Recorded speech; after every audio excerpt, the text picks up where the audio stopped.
Let's see. Always have to check the technology.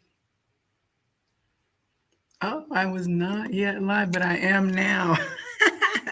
Okay, welcome. Hello. Is it Mercury retrograde? My name is Joelle, and I am the Viberarian. I am here for In the Cards live at Holistic Health and Wellness in Marietta, Georgia. If you are out and about today in Atlanta, come on through. I'm going to be here for about the next hour live streaming. I've got people here in the audience. This is a live event, and I always have a wonderful time being up here. Dawn. Hello. Thank you for hosting this once again. We are here on the third weekend of every month. I come up here to Holistic to do client readings. And part of that experience then is on Sundays, I host a live. And let me tell you, there's always something that is coming up from the client sessions that I have when I'm here, from the people who stop by this little hub of light up here. The connections are unbelievable, and it always is very activating for me personally, because then I get all kinds of downloads and synchronicities based off of people who I've met and the things that I've heard. So all that to say, today is going to be a continuation of the energies that have been coming in for several days. As you know, I love tarot and oracle cards, and I have an extensive collection of them. Now, the way that I use them is like at a library, there's a selection of books behind you, dictionaries, encyclopedias, and things. And the librarian will turn around and pull out a reference book in order to give you a definition or to lead you to something that's going to help you as you explore your studies when you've gone into a public library. Well, the same thing happens for me. I will look around behind me and be guided to a deck that is going to have a reference in it that is going to help me understand the message that Spirit is trying to bring in and communicate to me. I love oracle cards because they're a fun way for those activations to happen. It's a way to learn stories, to be informed about different cultures and different aspects of spirituality. And it all comes together in a way that is truly delightful for me to experience. It's kind of fun. So if you've ever tuned to any of my events before, then you'll know that it just kind of goes from one thing to the next, to the next, to the next. And that is, I'm sure, what today is going to be. So thank you to all the Good Vibe Tribe who's checked in. I see you out there. Hey, Jackie. Hey, thank you for my moderator. If you have a question during any of this, please put it in the chat. And also, if you're here and listening and you have anything you want to say or contribute, just let me know, and we'll go from there. So I have 1, 2, 3, 4, 5, 6, 7, 8 decks with me today for today. Now, I only had 2 of them pulled as of yesterday to bring, because I'm always guided with which decks to bring to me. But after the conversations yesterday and some additional conversations this morning, I was guided to pull 6 other decks in order to bring in this download that's coming in today. So it is going to be a long reading, and things are going to happen fast. And so I expect I'll be revisiting some of what comes in myself. While I'm here, let me pause to say, my birthday was this week. Shout out to the Libra Nation, all the folks who I know and all the folks around me. Oh, thank you. And all of us celebrating. We're winding down that Libra energy, headed towards Scorpio, which we know that is the death and rebirth sign. So that's going to come into play a little bit later. But my bestie's oldest son, Jalen, and Tim, his boyfriend, they bought me for my birthday 2 oracle decks. Okay, they know their TT so well. And these are new to me. I did not have them in my collection. The first one is the Cozy Witch Tarot deck. And these just look like kind of a feminine-centered telling of the tarot. I haven't done any readings with it yet. But this is by Amanda Lovelace. And so I will be, delving into this at a future date. Now, the one that's really interesting me is this one is a Persona 5 tarot deck. Now, from what I understand, Persona 5 is like maybe a video game or some kind of other thing, like maybe like Dungeons and Dragons. I don't know. So part of my fun is going to be that I've got to figure out who Persona 5 is, because the characters of tarot, which I understand from the system that I've studied, are going to be represented through the characters. So I'm going to have Jalen and anybody else who knows what the heck Persona 5 is, who wants to come on and we can talk tarot. We're going to have that on one of our evening shows when I'm ready to go in about this particular deck. So that's on the backside. Now, a few days ago on my birthday, one of my beautiful coworkers gifted me a candle that said, "I am Goddess." And it was by a company named Art of Root. And it just smelled so good. It was beautiful. And it led to, to do a meditation. It suggested different goddesses to work with. It had chrysocolla crystals in it. Apple, pomegranate, frankincense, just a lovely non-lavender, can I say? It was non-lavender, which I was super happy about that. But so that day before I went to take my evening bath, of course, it was special for me because it was my birthday, so I was in a very meditative state. I decided to ask, I have a deck, a book reference and deck called the Triple Goddess Tarot. All right, I think I've used this maybe here before, definitely on my channel. So I did a draw and I said, what goddess energy wants to come in for my birthday to work with me and, bless me on this evening? So the one that came up, I just thought it was so beautiful, and it is Ancestors. And it just touched my heart because I felt all of the feminine through my birth, all of them coming forward, like to acknowledge the continuity of us that I represent as a woman birthed through that, and then holder of kind of this ancestral energy in the present moment. And it was just very beautiful because I love connecting with this. And there's this kind of indigenous feeling in the energy of this card. This deck is I just love the artistry that this particular deck has. But this is card number 9. So I'm not going to share the full thing because we've got lots to do here. But this talks about how the initiate continues on the royal road of wisdom. In the major arcana, he or she eventually comes to the centering and gathering cavern of the hermit. So as you begin to negotiate a new world of power, false expressions cannot be sustained. Come on in. Are they going to come in? No, okay. Cannot be sustained, for they do not support the visions of the awakened individual. Adjustments and reexaminations are what are called for at this time. Enter the hermit, who takes you into the core of any situation and highlights the areas of need of reflection. Something might be dead wrong at the core of life. One might feel empty and directionless, or simply in need of a timeout in order to renew and recharge from within. At this stage of development, one begins to ponder the interior landscape of the unconscious. The hermit shines a light on the unconscious terrain as well, illuminating the way for new development and growth to occur within the core of the individual. 9 is the number that rules the hermit. 9 is 3 times 3. What is significant here is that the Empress, card number 3, traverses the great triad of the divine feminine 3 times in order to arrive at the crone. So we have mother, maiden, crone, mother, maiden, crone, mother, maiden, crone in 3 cycles, right?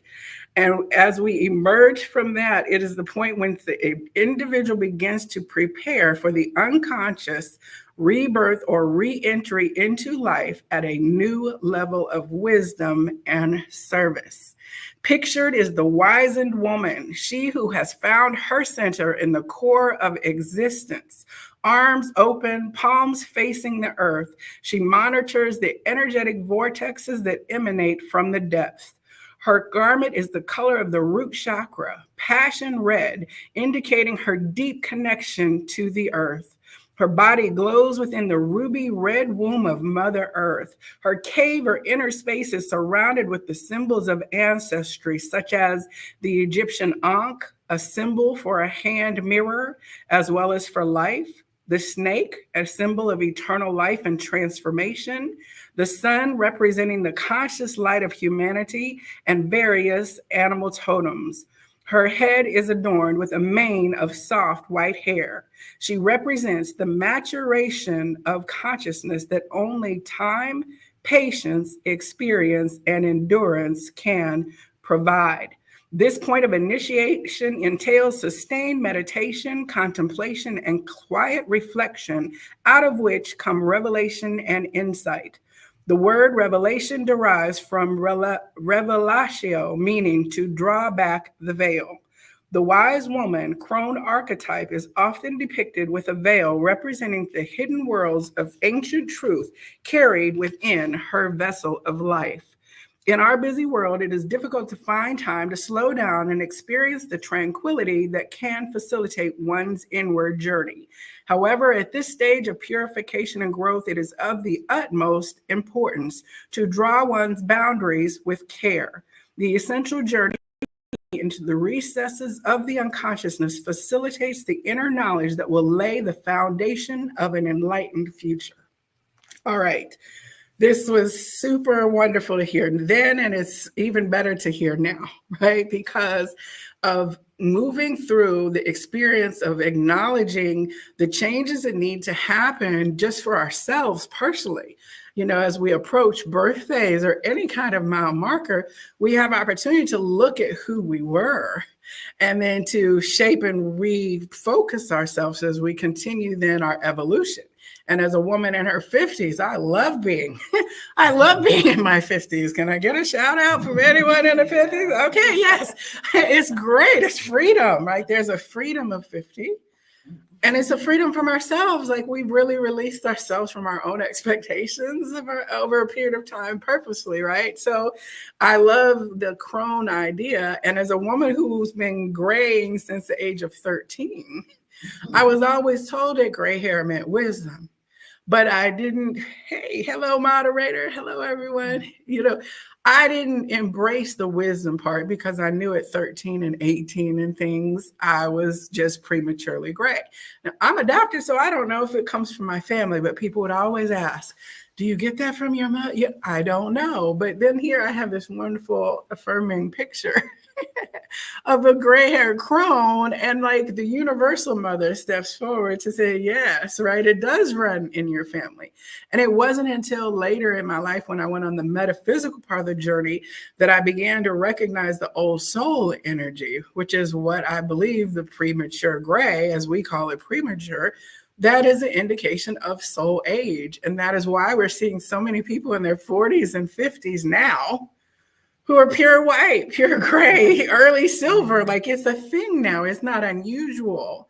Whereas it was remarkable when I was younger, and now it's not for people. And I think it's just talking about the rapid return of soul energy back to the planet now, which is coming out in that crone indicator, if you will. So on that same day, I was talking with then my other bestie who turned 50 on the 9th.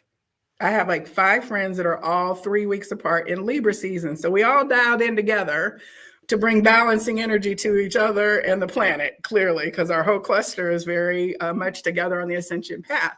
But she was talking to me about how she saw 369 everywhere, 369. So whenever I hear that, I think about Tesla, the golden mean, all that energy. So I said, let me look in my sacred geometry oracle and pull the guidance for you about 369, 963, and 639, because those are frequencies that are covered in that portion of this deck. So as I was finishing that, then my own card came out, and it was card number 9, the Phoenix energy. And as you can see here, it's bounded by almost like a zodiac wheel of color dots. Sacred geometry in the back with the star. And it says almost like chakras as well. So it says, take hold, inevitable change. So I bookmarked that because I said, well, I'm going to have to go back and read this. I didn't have time in the moment, but at rebirth. And of course, I love Fawkes the Phoenix from Harry Potter. And so that concept of completely obliterating oneself to be remade again in a new frequency and a new version. That's what the Phoenix speaks of. And we're getting ready for Scorpio season, which is all about death and rebirth. So I knew this was like definitely something to look at. So I'm going to go into the energy for that right now here and see what wants to be coming forward in alignment. I am able to build a firm foundations in my life while remaining balanced and harmonized in my everyday life. Take Hold is here to take you on the ride of a lifetime. It offers you an opportunity to reach out and helps you anchor your dreams, desires, and aspirations while keeping you grounded and secured firmly in this wonderful and precious world. Our potential to live to the fullest is when you realize what it is you want to bring to fruition. Find your creative spark within and put all your love into it. Become aware of any blockages and dissolve them with love and intention. It is time to let go of what may be holding you back and to choose the path of change. Change isn't always easy, but when created, it is powerful and rewarding. In sacred geometry, the phoenix is a mythical bird, a fire spirit with a colorful plumage and a tail of gold and scarlet. It has the ability to consciously consume itself in flames when it knows that death is imminent and then rise again from the very same ashes.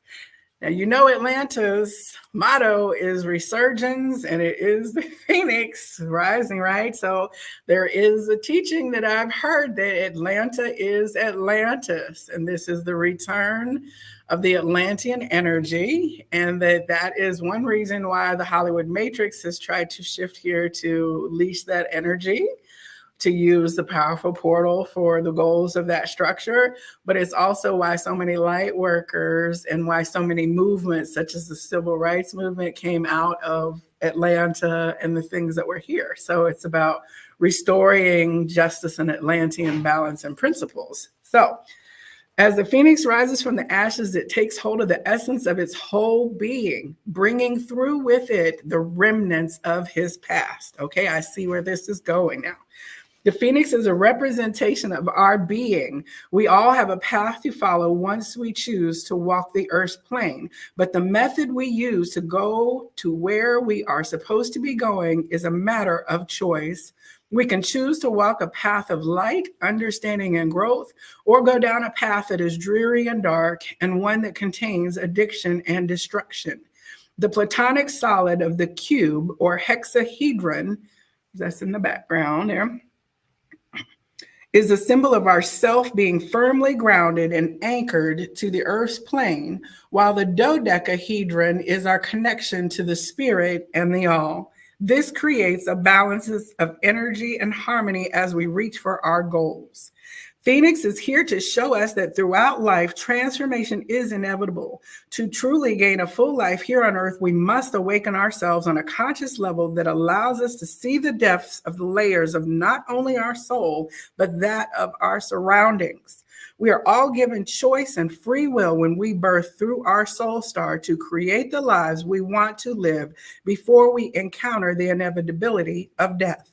As we open up more on a conscious level, living in a three-dimensional body and a fifth-dimensional frequencies, we are learning to create the transformation needed in the time we are here to make not only our lives better, but that of the world in which we are living.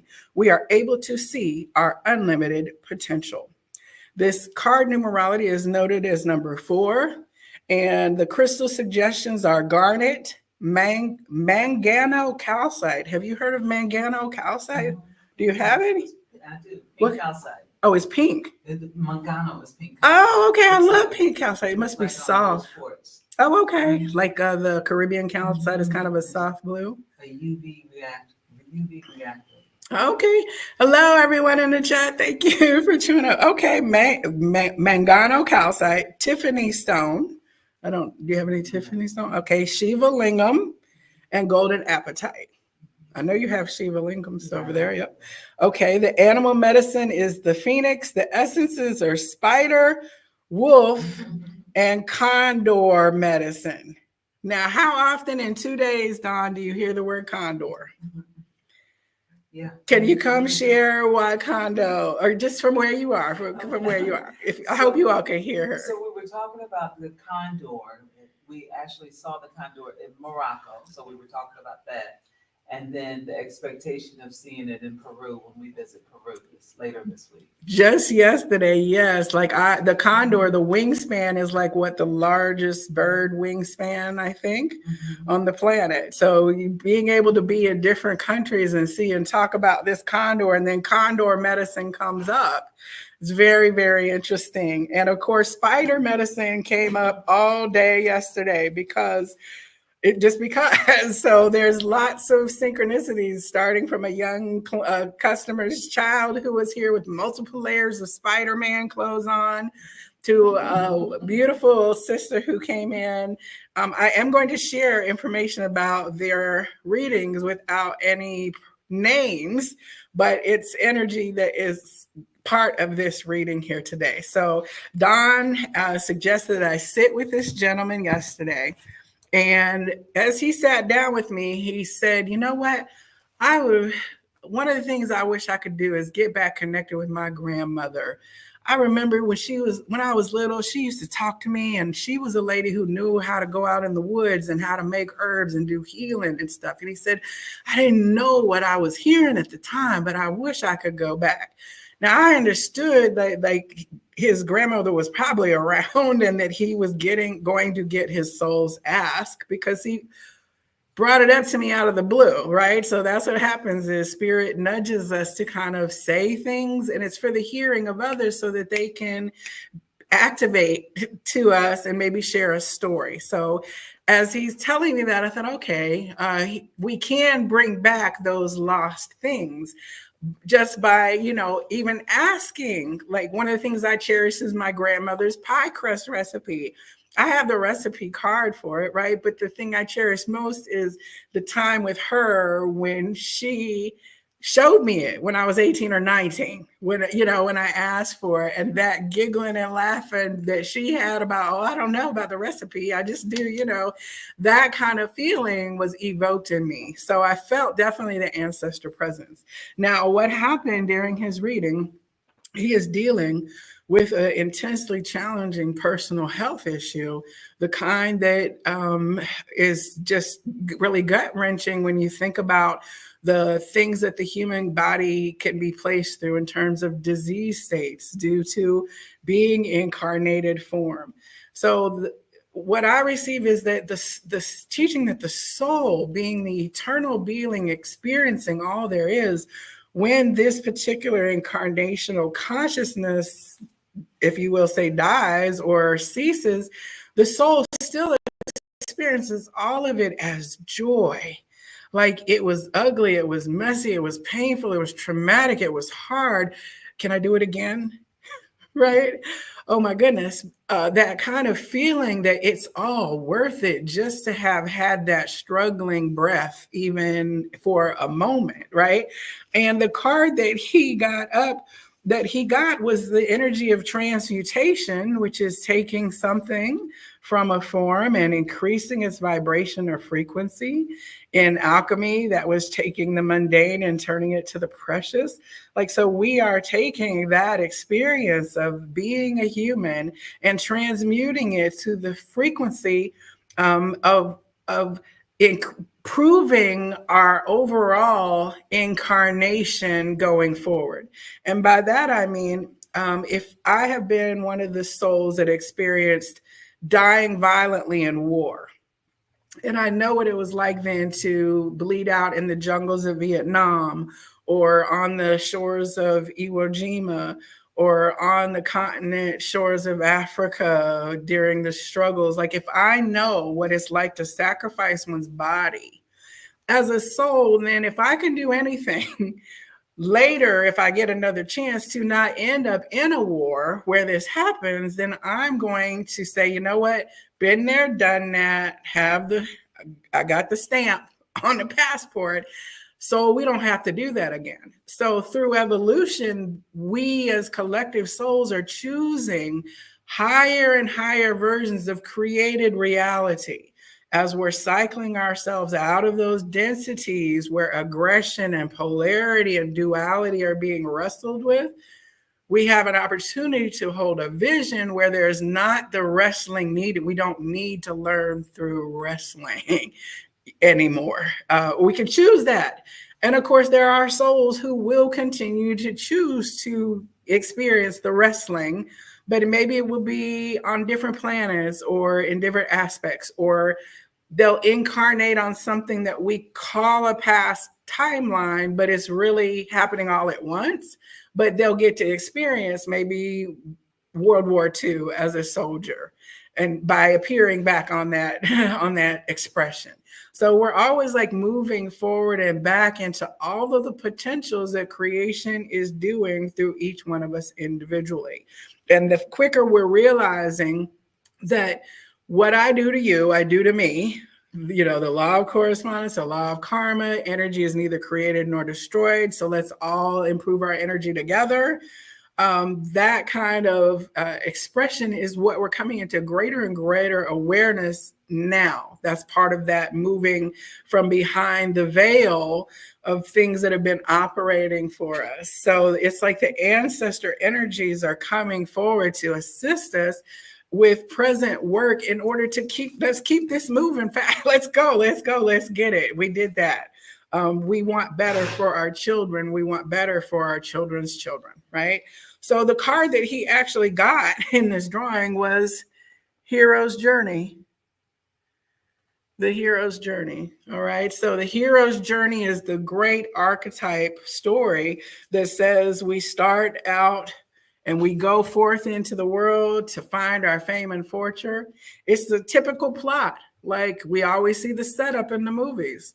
The protagonists meet each other, the plot develops, then they go forward, they get into a pickle, the pickle resolves, and everyone leaves happily ever after or leaves the theater crying, right? Depending on what your storyline is. So the hero's journey is also card number 9. So we have ancestors, we have the sacred geometry of the phoenix, all 999s, endings, transitions, completions. All right.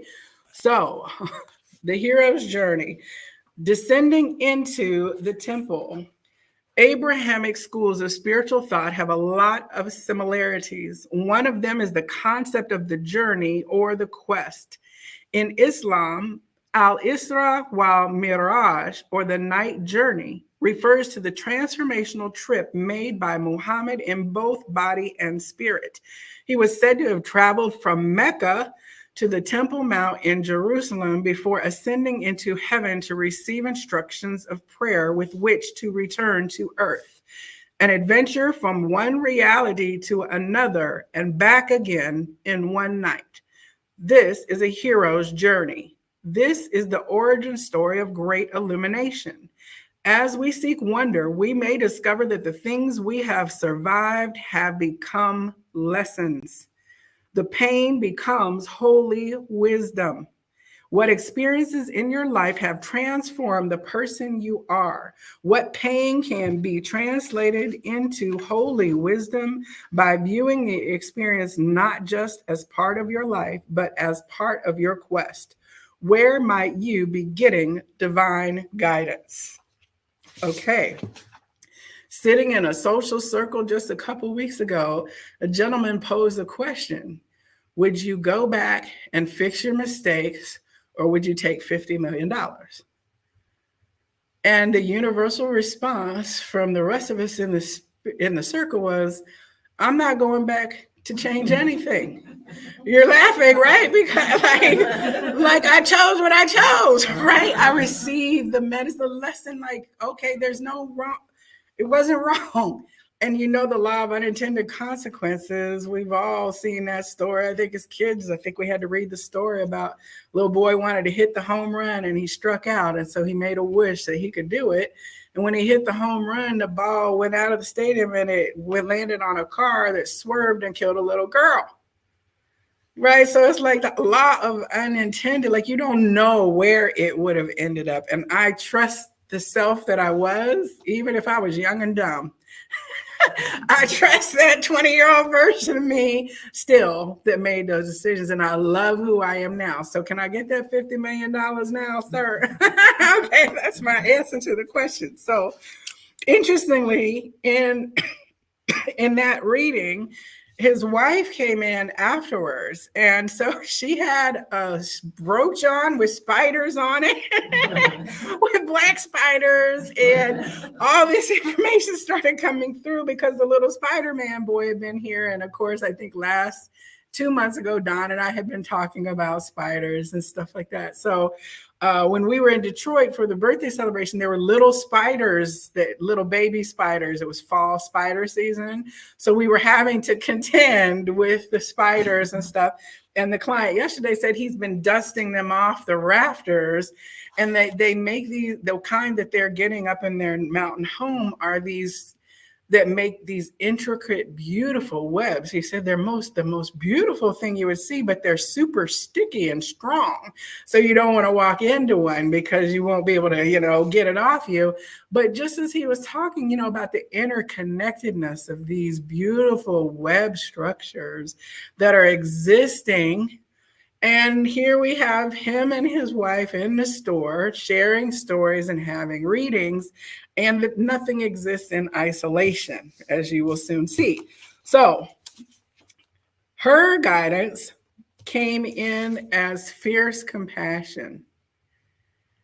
I love this card. There's something about the eyes of this feline energy. Just this deck is beautiful. I got it here. It's called What We Have Forgotten.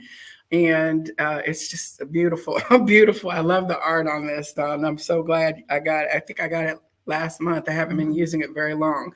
All right. So this is 49, which is 13, which is Scorpio, which is death. Okay. So we're always in like a repetition of the energy. So here we go. The lioness, the witch, and the whole globe.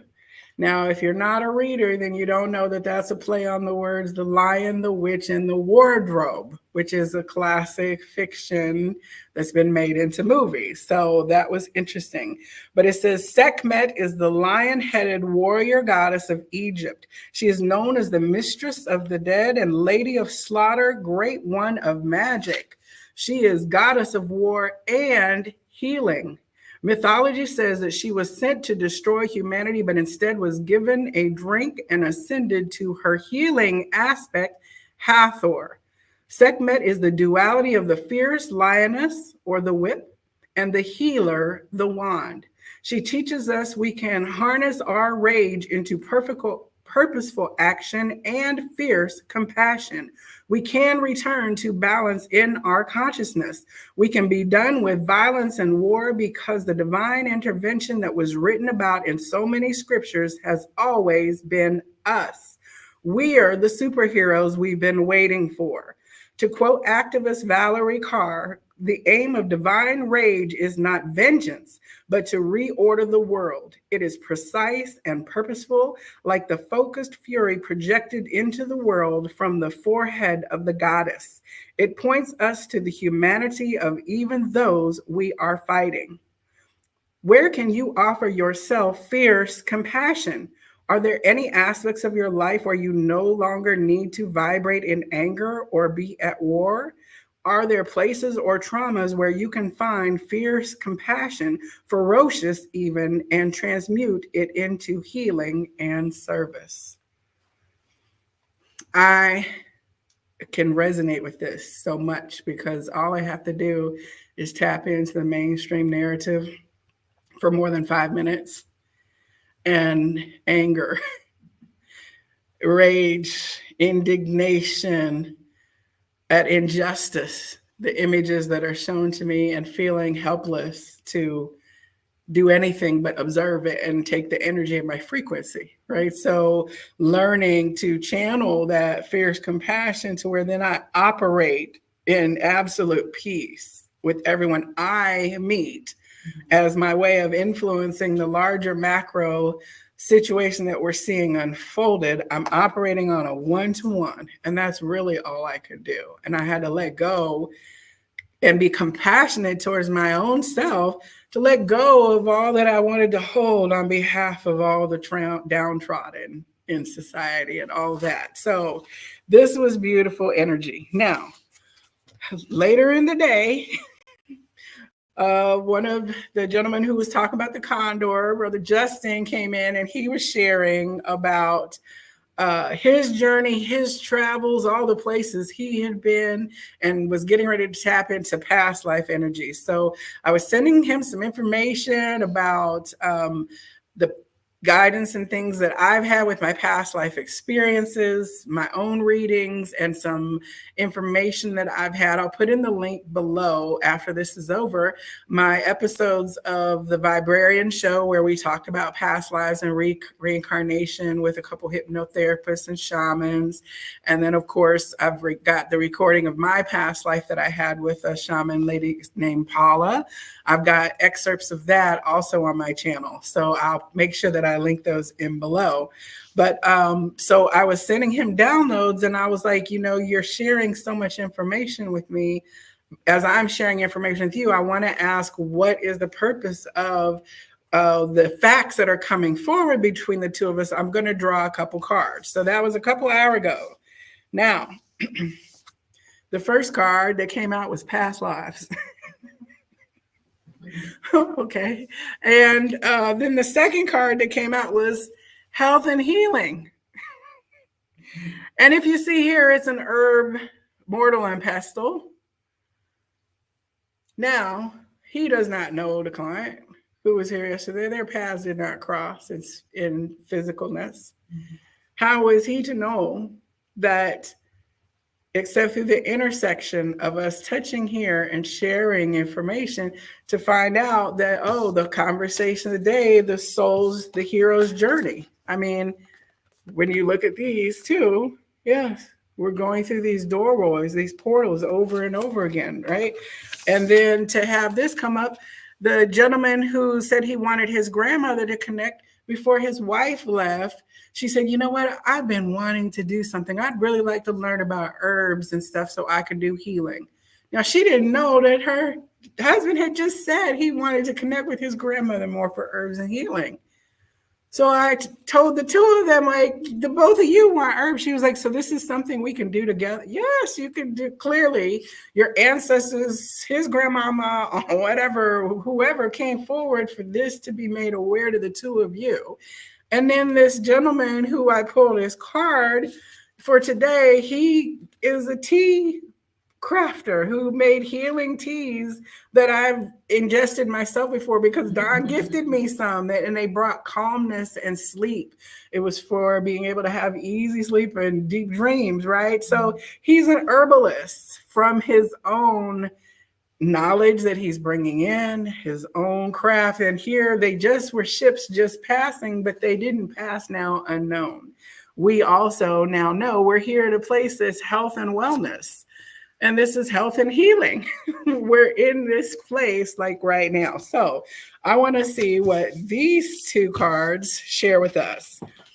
And then I had already pulled the hero's journey card because I knew from yesterday we got a hero's journey we're going to get some insight on. So I hope you're all rolling with me. Everyone's still good. So this is how it works when you're having a conversation. For me, when I'm having a conversation with God or with spirit. All right. So number 26 was the first one that came out. So this is the Akashic Records host every thought, memory, and deed connected to your past incarnations. It can show the repeat patterns of your soul. It can give insight of you, another, a nation, and even the planet. Understanding where we have been to unlock the Akashic Records and recreate the future. 1, the situation or issue is connected to the realms of past lives. 2, return through the past life doorways to heal, clear, or gain clarity. 3, the person connected to the question or issue has a past life connection with you. 4, past life healing can bring the wisdom and knowledge that you or others seek. And 5, look at the historic timeline and theme to bring clarity to the situations of today. Okay, so I definitely received that, because they say those who don't know the past are doomed to repeat it. We have these cycles of ongoing aggression and war happening over and over and over again, 1,000 year apart, 500 years apart, 100 years apart, 50 years, the same conflicts erupt in the middle of it.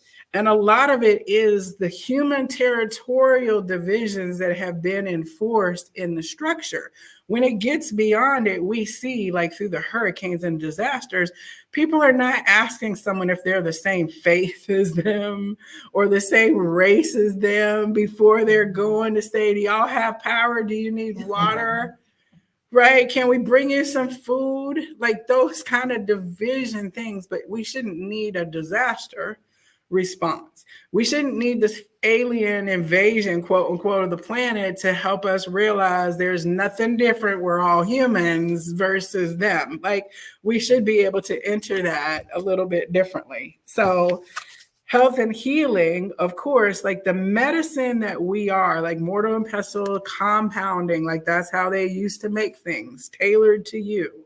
So that whole thing of our healing brings the medicine of our experience to others. That is part of the crone. Like the mother who teaches her daughter how to be a mother when she's got that newborn that won't stop crying and she's worried because she doesn't know it won't latch. And that mother steps in and says, the baby will be all right.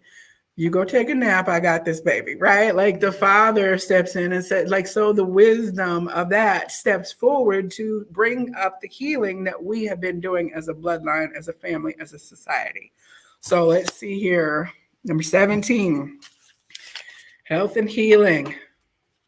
The mind, body, and soul know when we are out of balance and harmony, and this creates dis-ease within us. Your soul is asking you to visit this area for yourself or for another. 1, focus on the health and healing at this time. 2, create a health and healing chamber within the Akashic Garden Sanctuary for physical, mental, and emotional healing.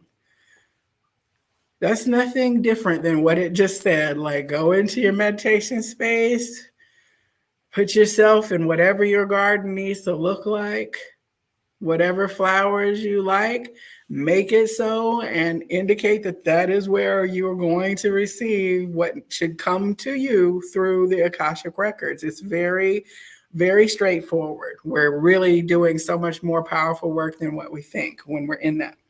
Number 3, engage with your gifts as a healer and release any contracts or cords that would hold you back. 4, review past life wounds and trauma as they may still be around in your Akashic body to heal. And 5, this person or situation requires health and healing at this time.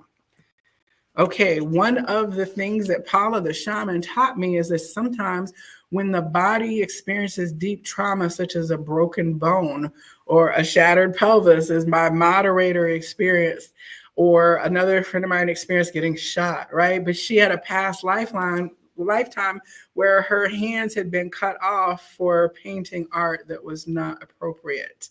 So in this lifetime, she experienced a shattering of her ulna, because it, like, according to this shaman, helped her release from the marrow of the body, the trauma from that other lifetime. Even though it was a painful release, or shattering your pelvis is a release, very painful in this lifetime, whatever you experienced previously that's trying to be expressed through that breaking of the bone was way worse, because the body has stored such deep fear of that and has allowed itself to protect, unbeknownst to you, yourself in a way that wasn't known. So it helps you then have to rehabilitate and to come into better functionality after that particular physical body challenge. Very interesting concept, but I've seen it playing out around me. And my sincere prayer is always like gratitude that if anything is in me like that, please don't make me shatter my pelvis to do it, because I'm not resilient, physically resilient. I mean, I know no one thinks they're physically resilient until you get to that point, but I'm pretty clear that I'm not. I'm not that strong, right? Okay. So, past life, health, and healing. Now, the other card that I got was transformation. Here we are again with changing form and something moving from one thing to another. Now, that was my card, which was 27, which is also a what? A 9. Again, so we're continuing to say, this is, and if you look at how many people have died, like on the celebrity stage in just the last 30 days, cultural icons, people we've grown up seeing on the stage and in the public eye, young, some of them, old, some of them, there's a wave of people who are transitioning. It's more noted to me in just the last 45 days that there's been kind of like an uptick. And that makes me feel like, oh, this is a major cycle ending. That must mean we're getting ready. Everybody who's here, buckle up for the next new ride. And the people who are like, I'm good, I've ridden the roller coaster enough, I've learned all there is to learn, are going ahead and exiting and transitioning out of the incarnation experience. So that's kind of indicator, like, know that you're ready. Like, know that you're ready, right? So, all right, for transformation, we have here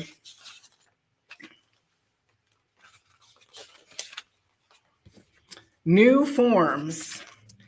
If we entertain the idea that surrender and transformation are part of this whole life on earth thing, then what does effortless surrender bring to the natural cycles of the world? This is what we need to remember. Transformation is a part of life. We can look to nature for inspiration and lessons on this. We have lots of amazing beings on the planet who follow their purpose and literally shapeshift to become what they are meant to be. Butterflies and dragonflies are just two of those beings.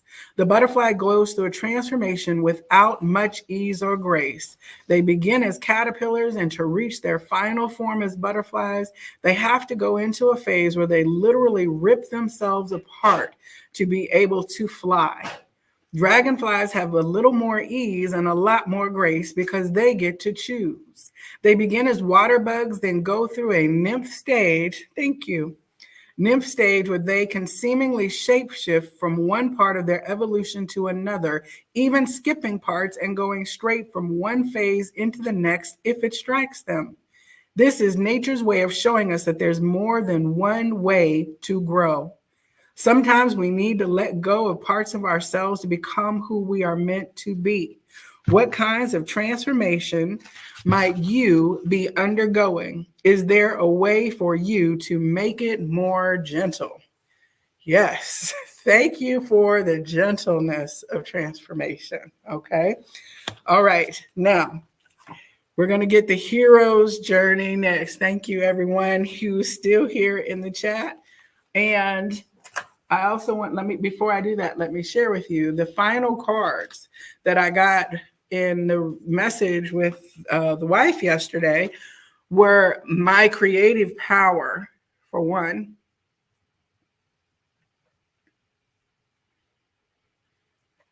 I recognize the creative power of my thoughts. I know that I can use them to build or to destroy.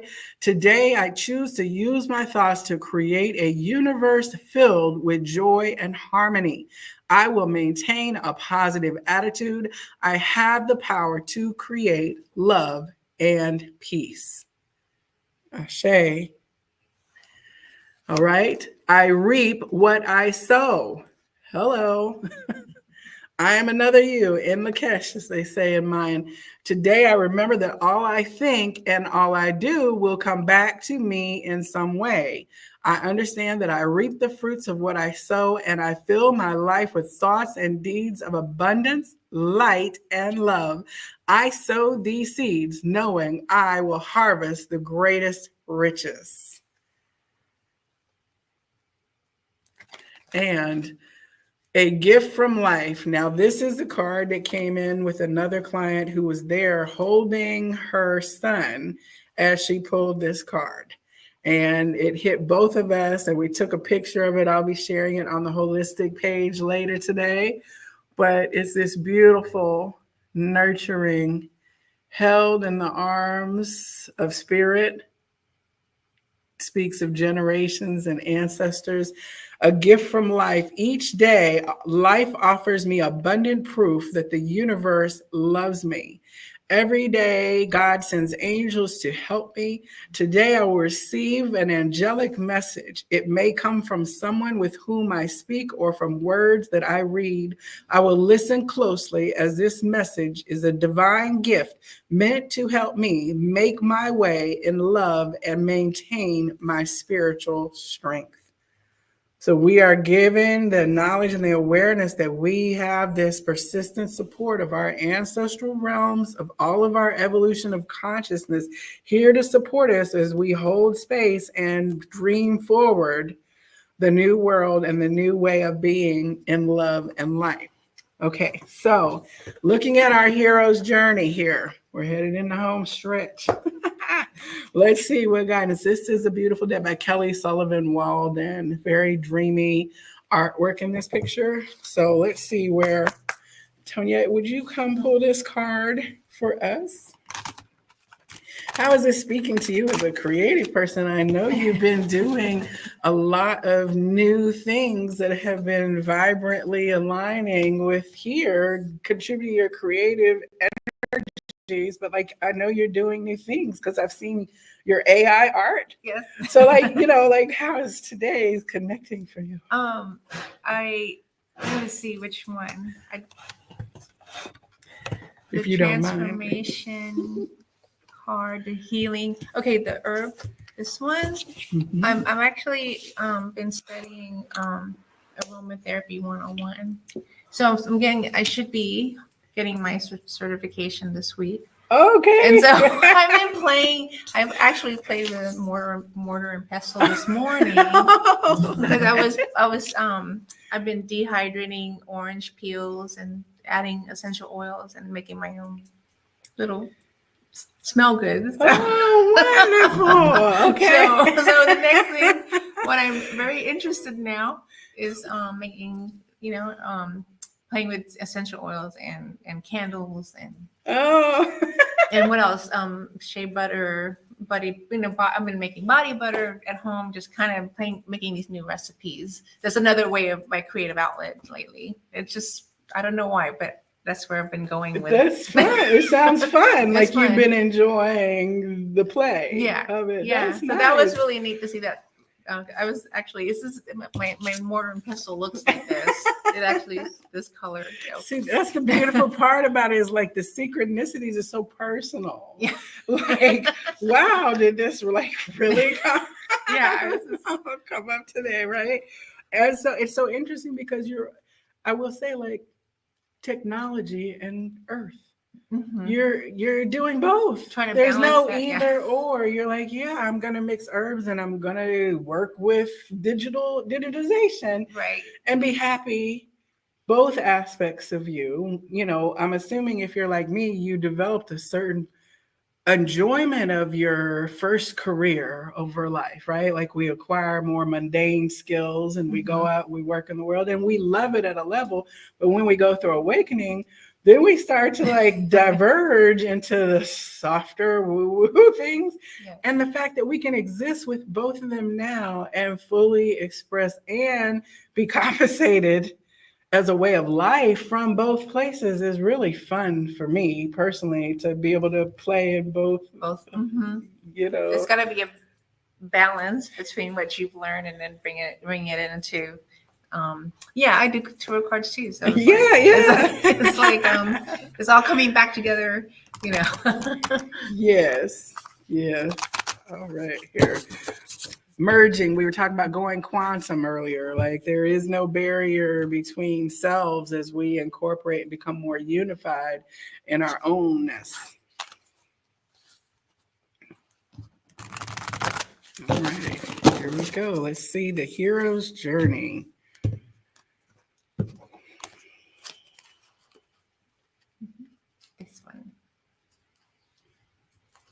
right. Oh. What is it? Be the bridge. Expand your consciousness to behold both worlds. Be the bridge between when we're bridging our past to the present to it's what it says to me and what we learn technology and art and herbs. It's like, I use Chat GPT to make recipes. I know, right? It's great to do that. I mean, it's like, as you said, like we're merging, but we decide which aspects of all of it are healthy for us to merge, right?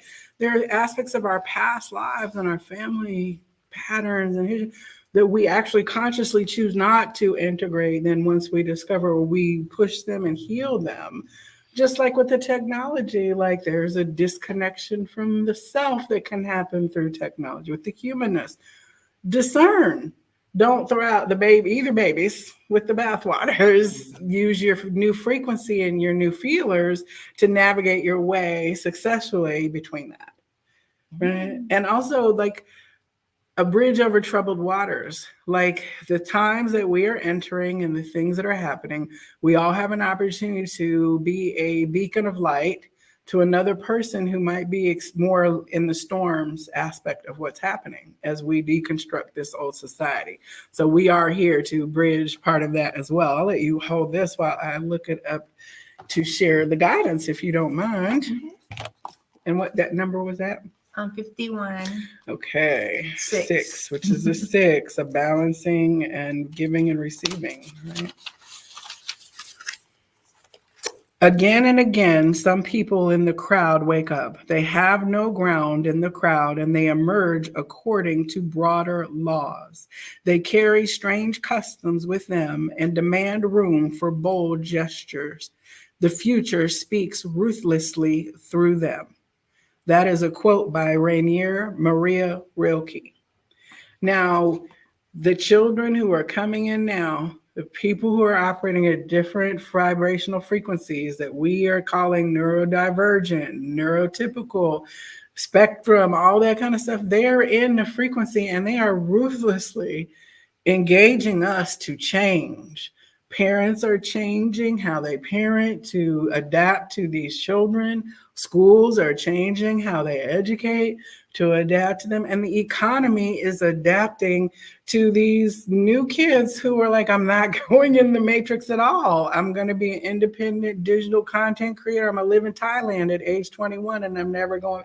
There's this newness that is ruthlessly pushing us, respond to us.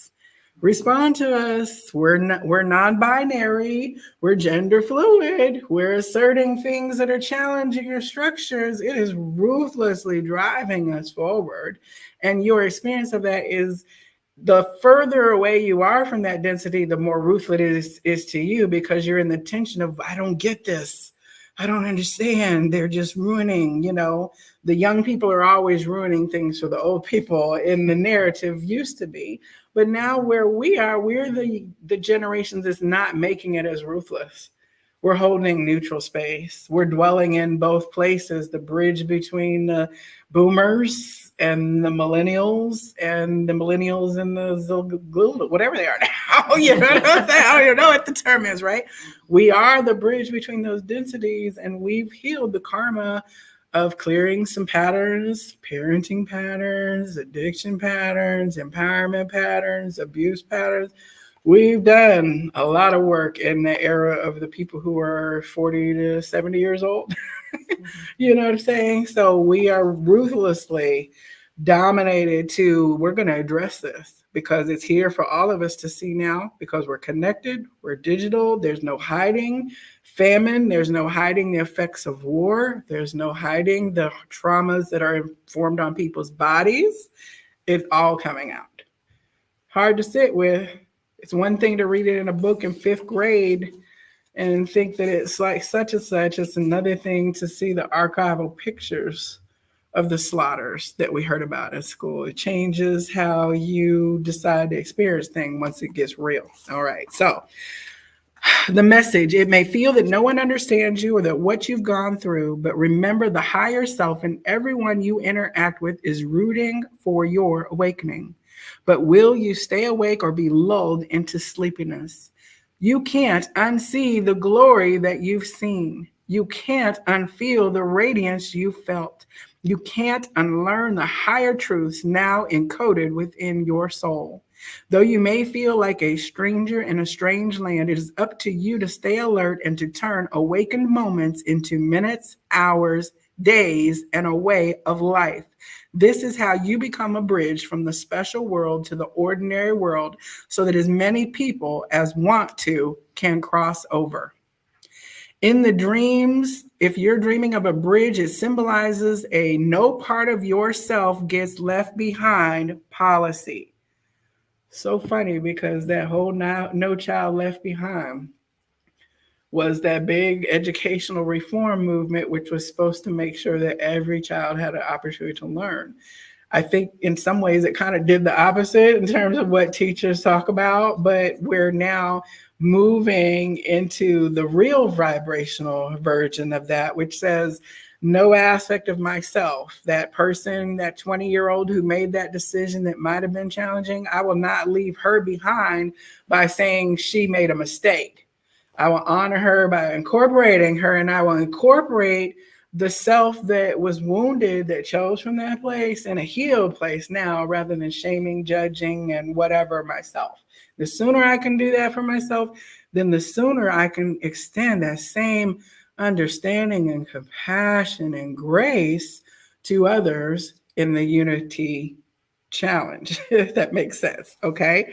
A bridge reflects your desire or attempt to keep a connection, whether it is between relationships, phases of your life, aspects of yourself, or what you've learned about how to bring wisdom down to earth. You are moving forward in your life, connecting the dots. Connecting the dots between who you were, who you are now, and who you are becoming. The mantra is, all that I've learned forms a bridge from earth to heaven and back again. All right. That's on page 143, which is I love you in old text speak. Okay. Oh, that is beautiful. Yeah. Absolutely. That's a perfect color too. I love when everybody coordinates. Like it's like everything is resonance, right? Everything is intentional. Like you're dressed in blue is speaking throat chakra. It's empowering you to be in a place of support to communicate today, right? So we're not accidental at all. All right. So the last card that I'm going to get, how are we on time? I know this is 2:05. We're right at hour. I actually have two cards that I want to bring in. Don, you're gonna come pull this one. So one of the things that we have here in our Earth experience is that the dramas and the stories of human, of conquering of kingdoms, our own very own version of the Game of Thrones story, power, position, polarity, all of that stuff. There is a great healing work that's happening. And we talked a little bit about like how Atlanta and the Atlantis energy and things such as the civil rights movement kind of emerged from here. Well, the gentleman yesterday was talking, he connected me with a person who wrote a book about discovering that he is reincarnation of Emmett Till. And so, if you know the story of that, his brutal murder at the hands of people over a lie, what was later determined to be a lie, a 14-year-old boy, brutally murdered. But what his mother did is that she had an open casket. And that is in the era before brutal images were really desensitized.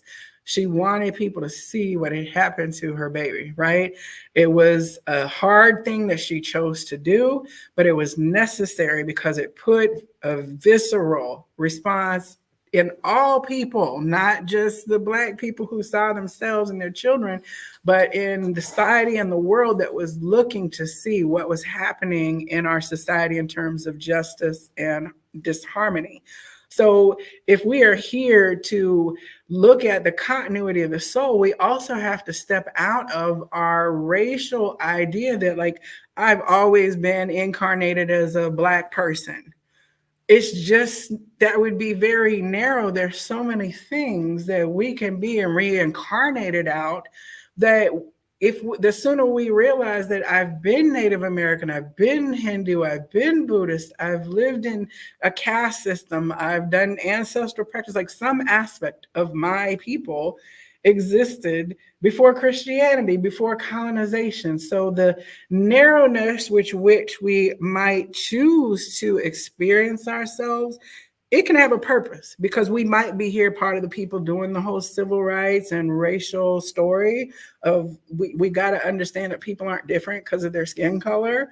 There's a group of us that are doing that. Clearly in the United States, it's part of our overall country's karma and truth and reconciliation that we're dealing with right now. Just like over in Israel and Gaza, there is an ongoing story of being born into a different race, and that or culture, and that supposedly being the cause of your conflicts.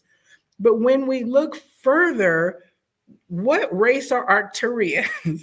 What race are Lyrans? Are they black or are they white? Are they Chinese? Like, so part of our human story begins to get lost the further you go out into consciousness. So one of the things one of the things that I noticed, and one of the blessings about being in the store that I'm in is it's in a diverse neighborhood. But one of the blessings is that I get to experience people's soul versus what they look like. And that's different for me also. Mm-hmm. So like when I go to Kroger's, I can't necessarily say that I see the person's soul, because there's a shutdown in order to operate in the 3D mm-hmm. world. Mm-hmm. But when I'm in the store, I'm in the 5D world. Mm-hmm. So I can connect with everyone from a spiritual level. So when they walk in the door, it's like every morning I pray, okay, God, send me the light workers. So right. When they walk in the door, I already know who they are. Hey, I know what I'm supposed to experience. And it's just, okay, are you ready for it? Right. And not just for me to share who I am with them, but to allow them to share who they are spiritually with me. Right. You know? I know you shared with me that you've been in, like, after a session, you're like, this Native American was standing in the corner. And I know that your client was not visibly Native American, was not claiming any Native American. You're like, he's just sitting there. And he told me, like, okay, like, and see, you're like, no, there is no, the culture is informing. We came here in culture. So we can't just, again, throw it out, but we don't have to let it be a division. Don't let it be a barrier to connecting with the person. My friend, the shaman Paula that did my reading, she did a lot of past life work. She said she has more clients that are Black women that were white men, mm-hmm. slave owners, that were here living the vestiges of the system that they created, right? So what better, like, karmic lesson than to say 5, 6, 7 generations later, I get to be the progeny of the enslaved person. Well, that goes a lot to explain by a lot of Black women have anger and distrust of white men, not because they might have experienced anything personal, but it's because an aspect of them inside knows I was that person. And that shouldn't be a shameful thing. Like, if I could say, well, I was Hitler. You were Hitler? No. In a lifetime, I'm sure mm-hmm. that I horribly abused someone's power. I know it. Like, if I think I've only been the good cop, you know what I'm saying? Then that's part of the challenge of division again, because it says that couldn't be me. I would never do that. Oh, I can't relate to that person because they're Black or they're white. We're living those changes every day in places like this, in hubs. Nobody I know here, like, everybody who comes in, it's like a cross section of everybody in different parts of Atlanta, from different parts of the world. It's like a light center where the common is seen rather than the uncommon mm-hmm. between us. So what I wanted to do is pull out a galactic heritage card to look at this from the non-earthly perspective, where we are greater galactic ancestry evolving to, or what messages wish to come out for us in support of the clearing and transformation that we are doing. All right, Don, there's a lot. Okay.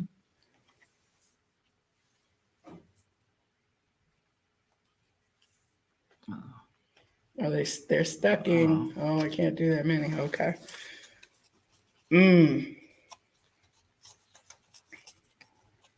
Spiritual sovereign. How you say that word? Sovereignty. Essasani. Very interesting. I don't know a lot about the Essasani. Let me see if I could take the parallel. These almost look like ovaries and uterus. It does, yeah. It's real feminine. Yeah. It's definitely speaking to the woman part. All right, so let's see. 103 is a 4. Let's see who the Essasani are. Would you hold this up? Thank you.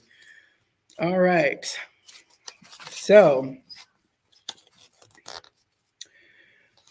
alchemy and parallel. All right, here we are from that transmutation and alchemy forward.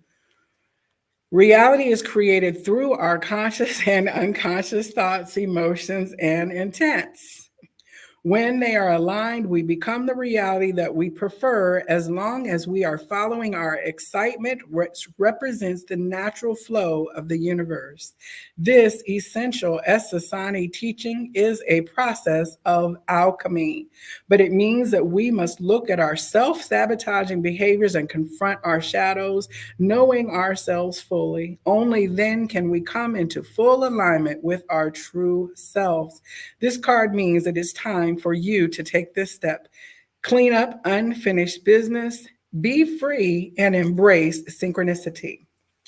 The Essasani species is a hybrid of human and Zeta and is considered to be a highly evolved species assisting Earth through its transition.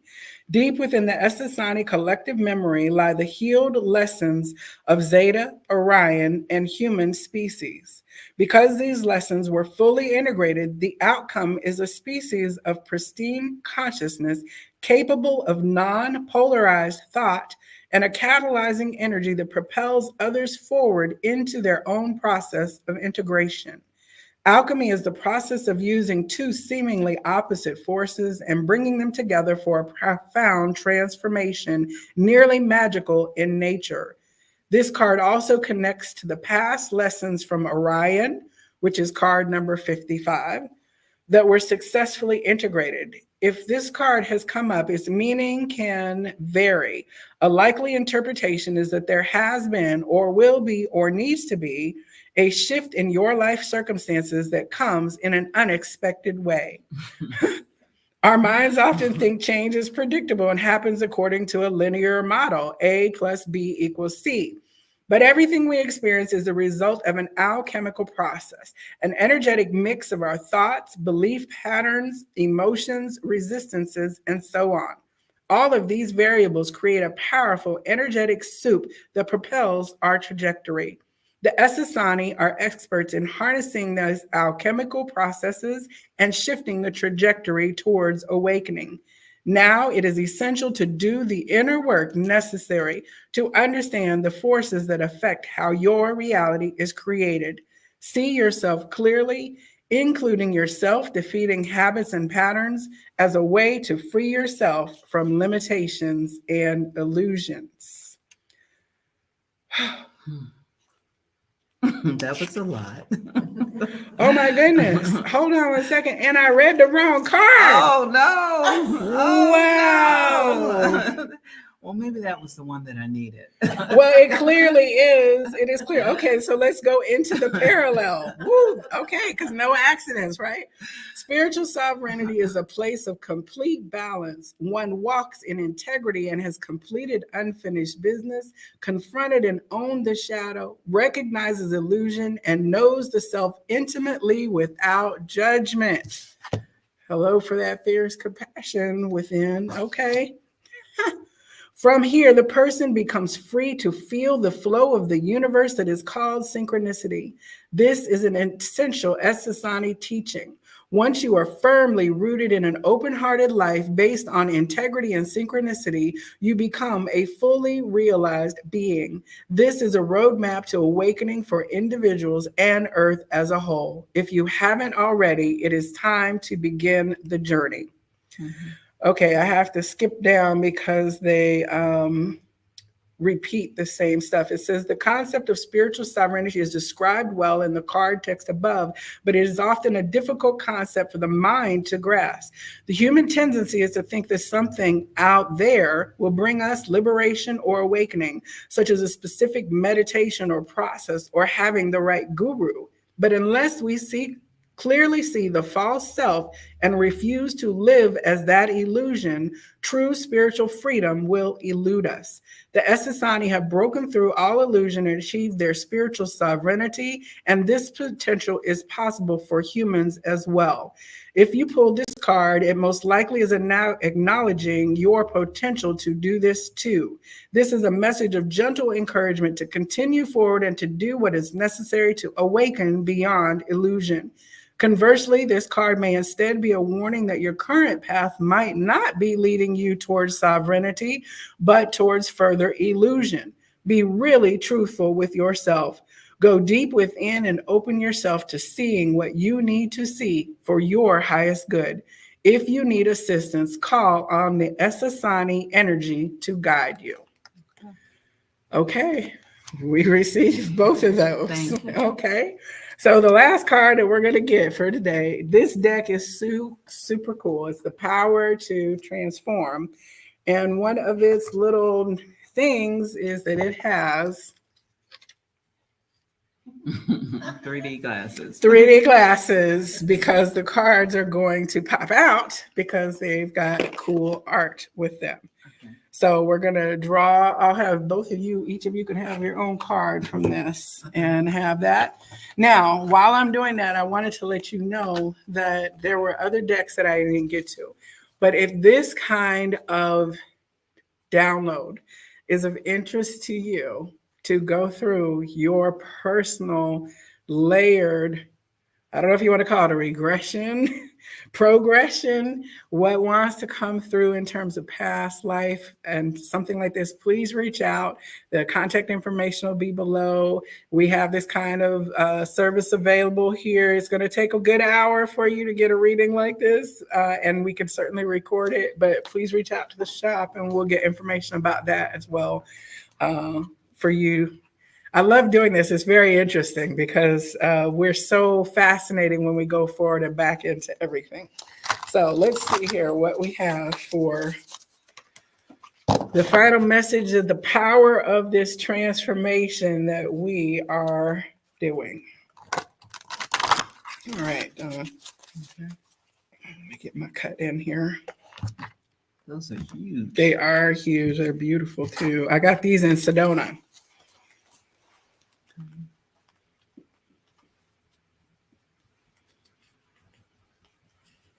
Antoniette, you got it? Okay.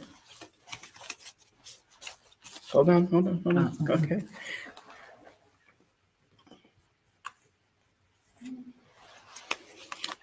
And I'll take the one on the bottom. All right, so let's start with Dawn. Okay. Oh, that's nice. It is the eternal flame. You want to read it? You want me to read it? You can read it. Okay. Don. It says, yes, feel heightened sexuality. Use this primal force to realize your dreams, increase creativity, longevity, and energy. Eternal flame commands entry into the deepest womb-like chamber. Okay. One of the other cards had the lady sitting in it in the womb-like chamber. Okay, where we're creating the reality we want to experience. The eternal flame commands entry into the deepest womb-like chamber of potent sexual life force energy. This flame illuminates a massive statuesque rock portal. The mesmerizing beacons of light merge with explosive orgasmic energy to ignite primal sexuality and conceive creative, passionate endeavors. Consistent fueling of this internal energy creates longevity and increases your energy. Journey into this opalescent underground inner sanctum. Allow the seductive undulating walls to place your awareness into your deepest area of arousal. I'm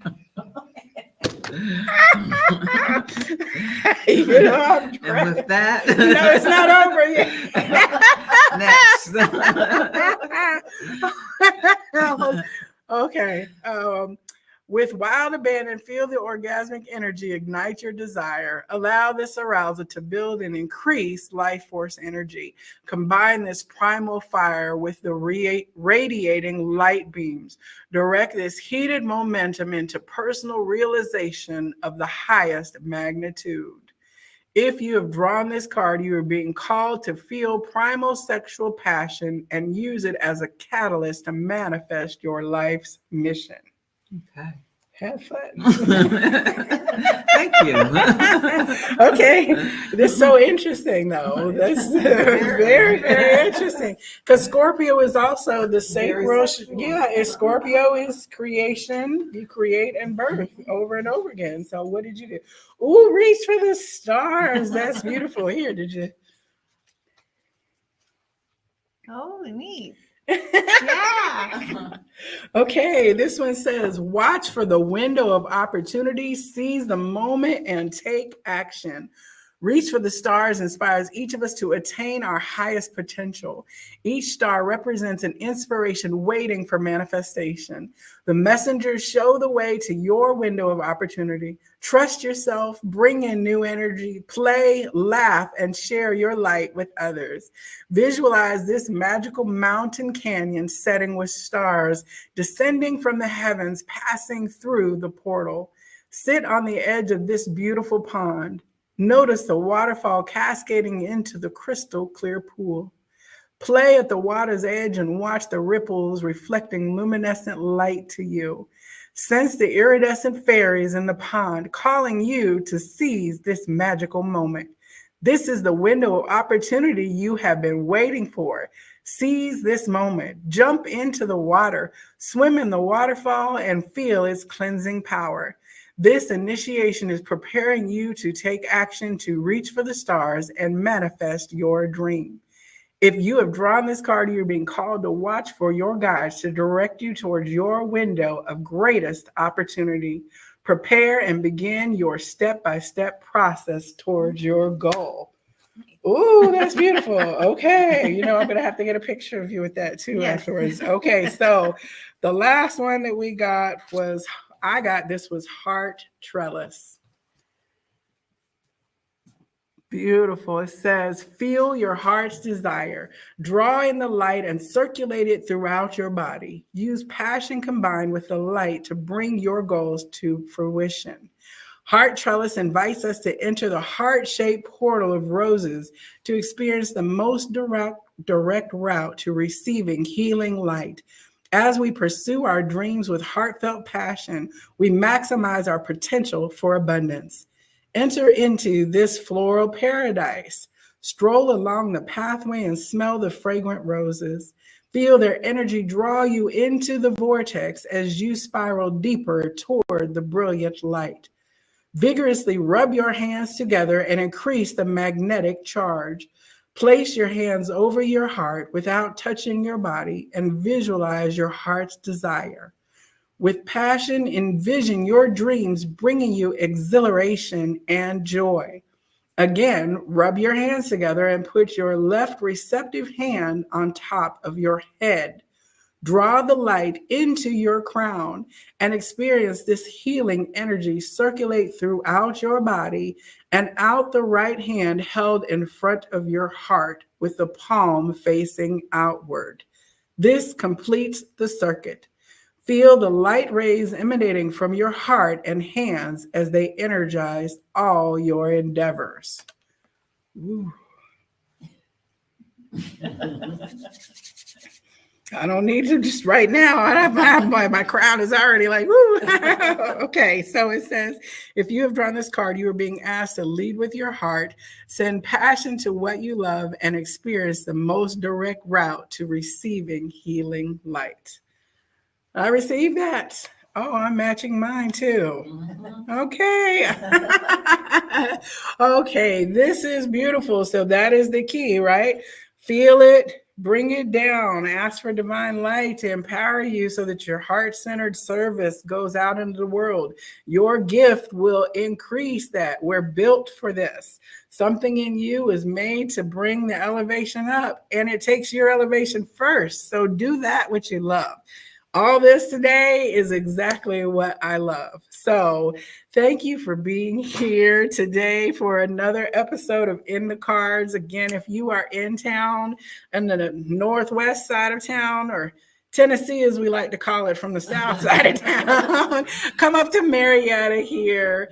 If you don't even shop, just come in and say hello. It is such a beautiful, of course, we want you to get crystals and things like that, and to meet Dawn, have some Reiki, but even if you just need a tune-up, a little place where you can go and be received for who you are at a vibrational level. You never know who you're going to meet and what messages will be activated by your encounter. So, I also would be remiss if I did not share with you that I am wearing my latest piece from Well Gems, and Well Gems is the beautiful creative endeavor of Stacy, Dawn's partner, and this is my third piece.